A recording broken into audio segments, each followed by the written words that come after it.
and welcome to Real Talk Tonight. I'm your host, Makayla Mikey Verbruggen. Today, I am joined by James Freire and Keelan Dunn.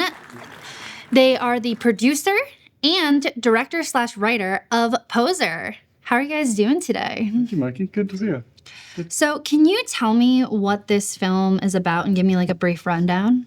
Okay, so your main guy is this male model, and he's just like full of himself to the point where like you hate him, and he thinks he's perfect, and one day he discovers he's actually not, and he can't grasp that concept. He can't deal with that, and so because he's very superficial, he thinks the issue is external, something he's got to fix, and it's a flaw that can be excised, which is the worst thing he could have possibly thought to fix it.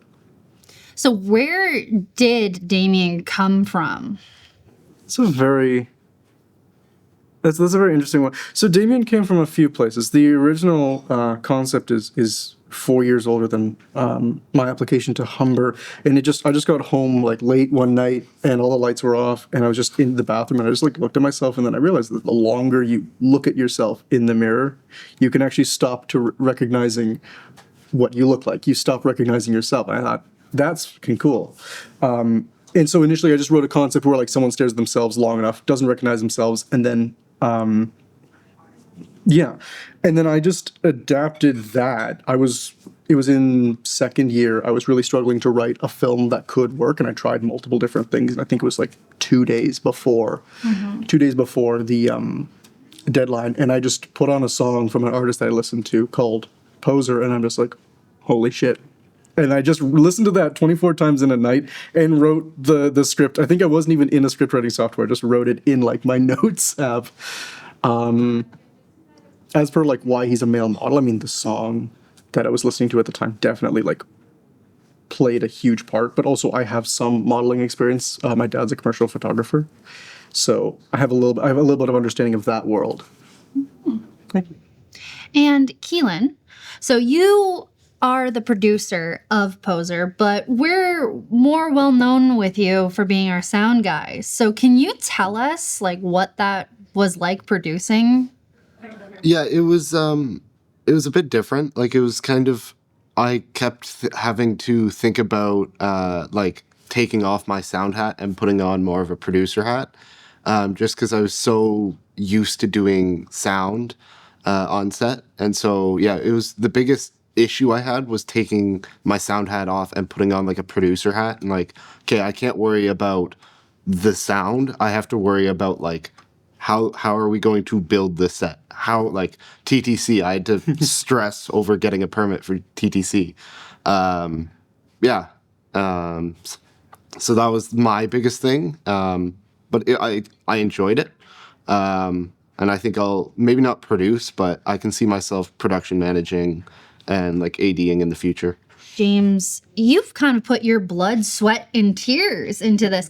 And so were there any, like, were you nervous to produce such, like, something that meant so much to James? Wasn't nervous about, like, the producing itself. Because James, when he was writing this, he was constantly filling me in on, like, this is, like, where it's going. And he also wrote it with feasibility in mind. So he's like, I know 2 of our locations are at Humber. The other one is TTC, which is free for students. So like, it was easier for us to get things in line. It's funny you should mention blood, sweat, and tears, because I think all of those actually did come into play. The sweat definitely from moving around much. Tears, well, yes, the second day I gave a speech, and then I decided that in case sunglasses are going on, I'm going to deliver the rest of my speech like that. It felt really good, so I got a bit emotional on that. But the blood is interesting. I think I know what you're talking about. Yeah, because you did a proof of concept before making this incredible project. You actually did a proof of concept for Poser. Yes. That almost cost us. So ultimately, that doing it the way we did almost cost us some of the votes, because there comes a part where Damien accidentally cuts himself.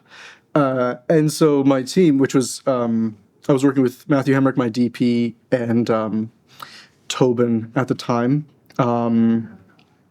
And they're like, okay, well, how are we going to do the blood? I'm like, I have blood. Oh, like in your bag? Like, no, like in my body. Like, I'm going to like take a razor. And I was asking my director, like, how much blood do you want? He's like, Your director? Well, yeah, for the proof of concept, it was Tobin. Tobin yes, Baird right. was the director. Yeah.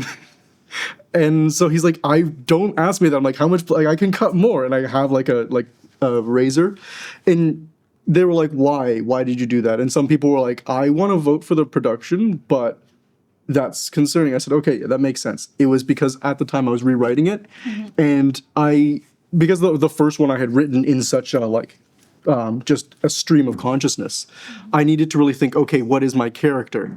Because Damien is not like a person that I'm familiar with. Like, I've seen people like this, but like I don't know him intimately. Damien doesn't really come from somewhere fully within. So I'm like, well, I need to kind of know what it feels like to cut yourself intentionally. The other thing I'll throw out is I was chosen as James's producer by that point. He did not tell me that he was planning on cutting himself with a razor.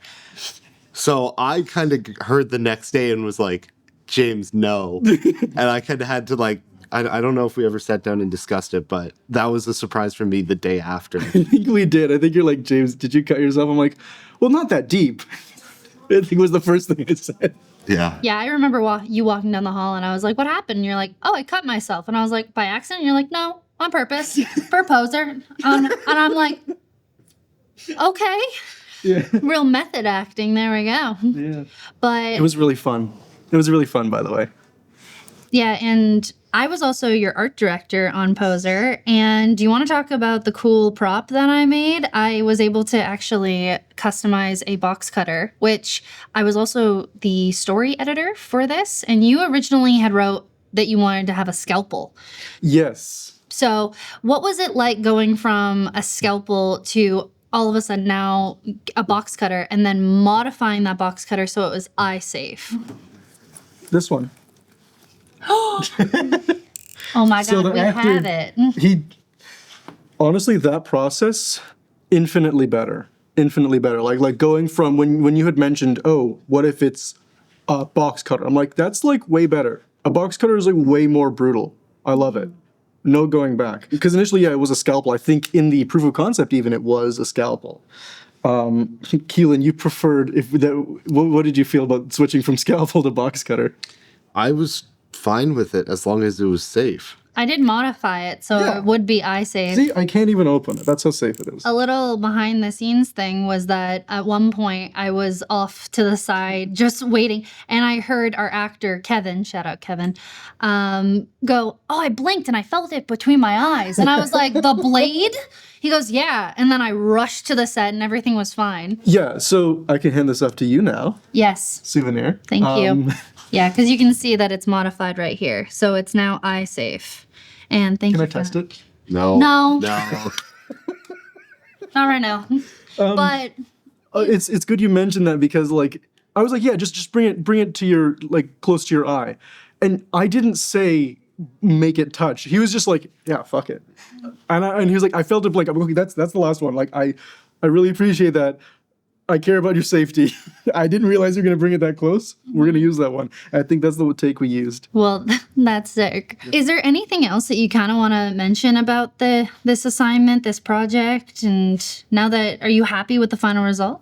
Keelan, I don't know your favorite part. I know my favorite part, the part that I loved was the fact that like it is one character. And that one character is so self-centered. So not only is like, yeah, the film's about Damien, but it is really about him because everything about Damien's world involves him. So we can really like tell a lot with not just like, yes, directing and camera work, but also with our set builds. You know, let's have the bathroom be black and white to reflect where Damien is most comfortable, his place of work, which is also, you know, a black and white studio. That for me was just like, I think that was my favorite part. And I still look back on that. I'm like, I love this. And I don't know if there's going to be something I can make like this again. I don't know if you've got. No. I mean, I like Hated all of it. It's terrible from the get-go. I'm just kidding. Like it was my first time producing. Like it was a fun experience. I liked the whole film. I don't know if I have a favorite part per se. So I don't know. My favorite part was just kind of like being able to bring your vision to life. That was good because I love the opportunity to be able to work with you. You're such a strong writer and you're also such a strong director. Thank you, Mike. So it was really nice for me and my crew to be able to be like, hey, we want to do this. And you're like, yes, no, or here, let me redirect you. So my favorite part was being able to kind of work with you and work with Keelan, and you both just did a spectacular job. And I'm really proud of how everything turned out. And the only thing I have to ask you guys is, are you guys really posers? I'm just kidding. No, my final question for you guys is, what do you hope that the audience takes away from this film? I think the takeaway is just don't be vain, and not just don't assume you're perfect or your one way is the correct way, or else, you might end up with irreversible wounds. Well, I think that that's honestly all that we have for you guys today. Thank you so much for taking time out of your very hectic schedules. Keelan's actually live recording this right now and mixing for us. So he's very busy working on this podcast and was very busy on this project. But thank you guys so much for being here. And that's all that we have for today.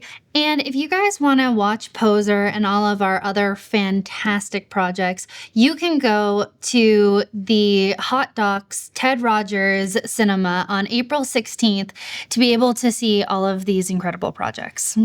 Tickets are now live, so get them while they're still hot. Let's go. Bye, guys.